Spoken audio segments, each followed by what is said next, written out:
know we have a lot of people here that aren't familiar with arena formats. Over on the right-hand side, you're going to see the teams. So you can see who's alive, who's dead. If people are colorized and they're there, you can see them. They're still alive. They're good to go. If they are grayed out, that means it's time for them to go home because they lost. So on the right-hand side here, we have Scooby's team, this terrifying monstrosity of I don't care, with some of the greatest people on the planet at PvP. And coming up against them, we have No Smoke, the up-and-comers, looking to prove if they can compete with the big boys here. If you look at this is going to be a matchup. What do we have here? Keep going. So right now we have a matchup of a commando and a sage and a scoundrel going up against a scoundrel, a sage, and a PT. The primary difference here between the PT and the commando is that the PT has that ridiculous turbo burst that's going to absolutely dumpster on some people and cause some catastrophic damage to the first player he targets, but he doesn't have the survivability that the Merc has. The commando has net. And again, this is just hyper explaining for the people that don't understand PvP as much. The net is a hinder, which means that if you are hit by the net, you can't use any high mobility abilities. You can't use bubble. You can't phase out. You can't use all of your abilities that help you get away. So what we're going to be really looking for here is where this net goes into and who it goes into on. Hold on. Go ahead. Which tune are you on? I'm on Relneck, so please do not kill Relneck. Relneck. All right, Relneck. All right. Game is starting in 5 seconds here. We're going to see where they go. Now, I know that this team of Scooby, Nike, and company are going to have been actually practicing a fair bit here. So we're going to see what their preferred strategy is, who they're going to go in on. Now, you can see this is the player that I'm targeting, and this is who they are targeting. So odds are they're going to go the PT here because if you don't go the PT is going to murder you. So here they come. They're going to go in right away. Oh, holding W. Early Sap is going to go on the Sork.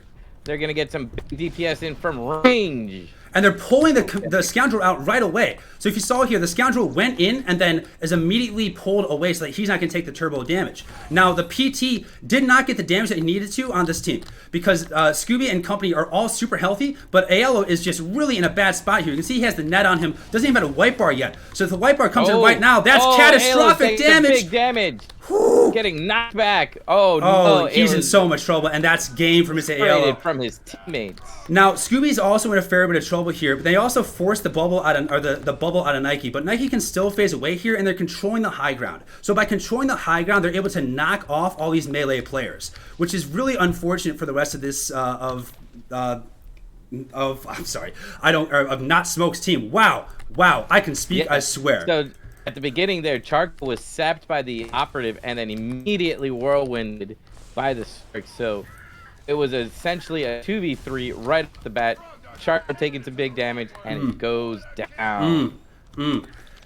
And the issue right now is that Aiello didn't get enough damage off before he got bursted. Because you can see they were trying to hide behind this pillar back here. But when you're playing against two range like this that have so much damage like a commando and a sage, you're just not in for a good time. You got to get up there and get in there, hold hydros, pop your DCDs, and just hold W and try to blow someone up. Because if you try to play a long game, it's just not going to work out for you.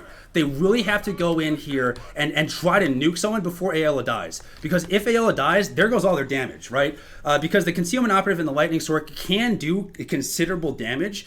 But when you're going against a team that's this coordinated, that has the pulls and the stealth outs and the reflex and the bubbles, etc., you're not going to outlast them when you're in a 2v3 situation. So they got to go in and do some catastrophic damage immediately. Otherwise, it's just not going to work out for them. Right, exactly. So they actually need to just open up and not let the SWTOR get anywhere. The set from an operative is going to be end game almost right away. Right, because you need to have your three. You need to be at full capacity because if they're going to stab somebody, you better believe you're going to have all three players in there early. So you can see, and the additional benefit of sapping with the operative is that it leaves the sedatives on it. So for those of you who don't know what sedatives is, sedatives gives a 50% damage reduction after the sap ends. So even though you're back in the game, you're not doing the crazy amount of damage that you really need to. They're still staying back here, and Aiello is just gonna take so much damage, and he's not getting the damage off. There's no peels for the PT. And goes down. Unfortunately, the whirlwind on the Merc is a little, too late. It's unfortunate. And this looks like this match will be going over to the Rotworms. Unfortunate for I don't care. No. Yes. Yes. Frog dog. Sorry. Frog dog. Who has the high ground? The frog dog. The frog So dog. the other thing is, you're not going to know. How do you know about that 50%? Because that 50% damage reduction isn't actually shown when you hover over it, when you have that debuff. So it's shown in the debuff tray under Mr.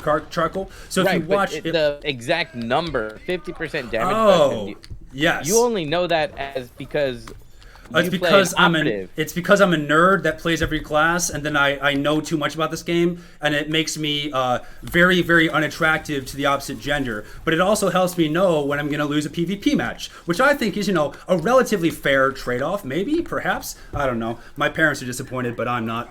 Yes. Unfortunately. Well, congratulations to the Frog Dogs. They're going to be able to get the kill on me here just for victory. So the way you're going to know some of these debuffs, some of these exact numbers, because the debuff is just going to show off damage output reduced. It's not going to tell you by how much. You're going to be able to see by 50%, because when you play an operative, you're going to say, take this ability to utility, correct? That you have to take for that? Correct. Yeah, so they have to take a utility that gives them that advantage. So not every operative is going to take that utility, but if they're not, they're throwing their ranked match. So